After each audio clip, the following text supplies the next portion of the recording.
नमस्कार दोस्तों। एक 12वीं की कक्षा में पढ़ने वाली छात्रा थी जो प्रतिदिन स्कूल साइकिल से आया जाया करती थी। और स्कूल आने जाने के रास्ते में उसकी मुलाकात एक 65 वर्ष के बुढ़े से हो जाती है। जो बुढ़ा था बहुत ही मजाकिया था। जब भी उस लड़की को वह देखता था तो बोलता था कि उसके साथ मजाक करने की कोशिश करता था और फिर धीरे धीरे बातें करता था। एक दिन वह लड़की उसके झांसे में आ जाती है और उसके बाद दोनों एक दूसरे को चोरी चुप्पे मिलने जुलने लगते हैं।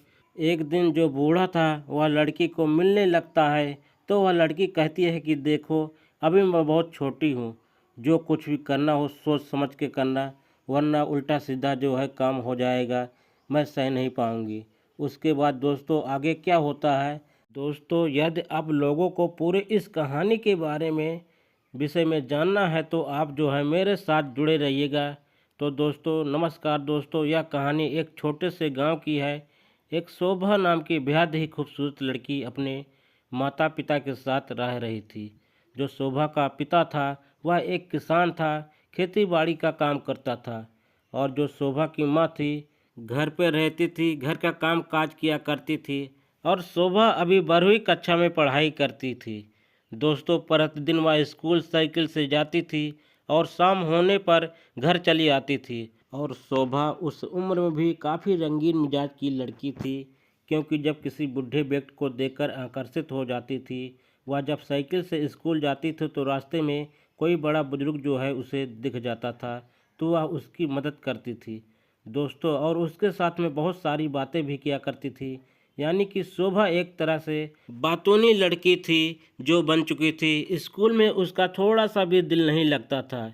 जब भी वह स्कूल जाती तो उसको स्कूल में रहने का थोड़ा सा भी जो है दिल नहीं करता था, वह रहती भी नहीं थी। और जब शाम के समय वह घर लौटती थी तो ज़रूर किसी न किसी बूढ़े व्यक्ति को अपने साइकिल के पीछे बैठाकर उसको जो है घर तक छोड़ आया करती थी।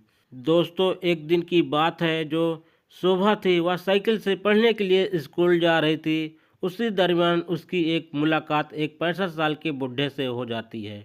जो व्यक्ति था उसका नाम फूलचंद था और फूलचंद की पत्नी नहीं थी। पत्नी का देहांत काफ़ी समय पहले हो चुका था और वह दोस्तों पैदल ही शहर जा रहा था। और शोभा थी वह प्रतिदिन स्कूल जाती थी साइकिल से। उसी दरमियान जब फूलचंद ने उसकी मुलाकात हो जाती है तो फूलचंद था वह शोभा को देखते ही उसकी ओर आकर्षित हो जाता है।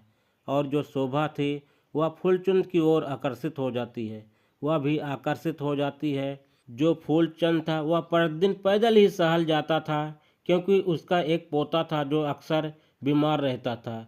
और प्रतिदिन जो है दवाइयाँ लाने के लिए फूलचंद को शहर जाना पड़ता था। फिर जो शोभा थी एक दिन फूलचंद को देखती है कि वो पैदल जा रहा है तो फूलचंद को कहती है कि प्लीज़ अंकल आप मेरी साइकिल के पीछे बैठ जाइए, मैं भी शहर की ओर जा रही हूँ अपना पढ़ाई करने के लिए।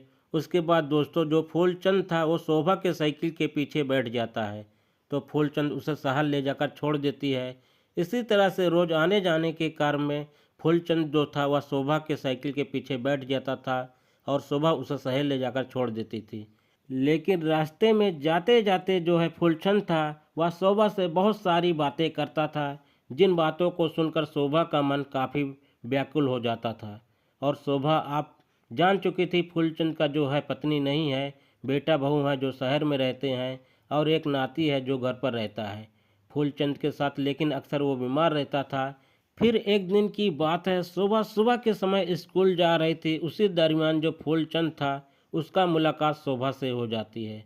तो फूलचंद शोभा को कहता कि देखो आज मैं चाहता हूँ कि तुमसे मुलाकात करने के लिए। तो शोभा कहती है कि मैं भी कितने दिनों से बेचैन हूँ तुमसे जो है मिलने के लिए।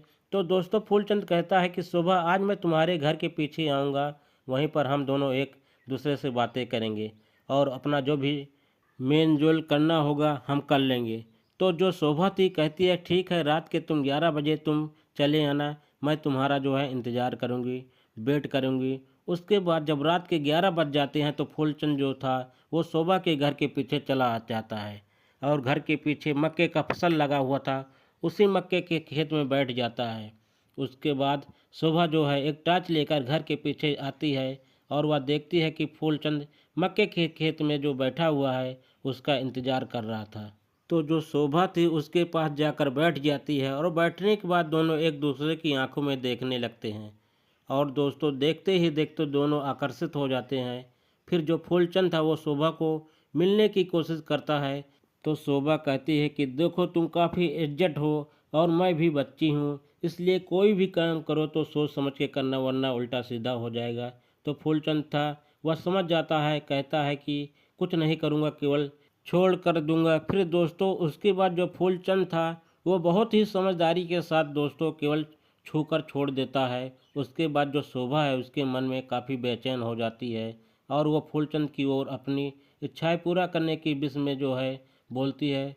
तो फूलचंद कहता है कि नहीं नहीं, जब तुम सयानी हो जाओगी तो मैं तुम्हारी ज़रूरत को पूरा करूँगा। फिर दोस्तों इसी तरह से समय बीत जाता है और दोस्तों जो शोभा थी वह इंटर में पढ़ने के लिए जाने लगते हैं, लेकिन दोनों को बात करने का सिलसिला और मिलने जुलने का जो सिलसिला था वो एकदम से जारी रहता है। उसके बाद एक दिन शोभा फूलचंद को कहती है कि तुम जो है कहते हो कि तुम सयानी हो जाओगी, फिर मैं मिलूँगा। अब जो सयानी हो चुकी हूँ तो मैं तुमसे मिलना भी जो चाहती हूँ, इसलिए तुम फिर उसी मक्के के खेत में चले आना, मैं तुम्हारा भी इंतज़ार करूँगी।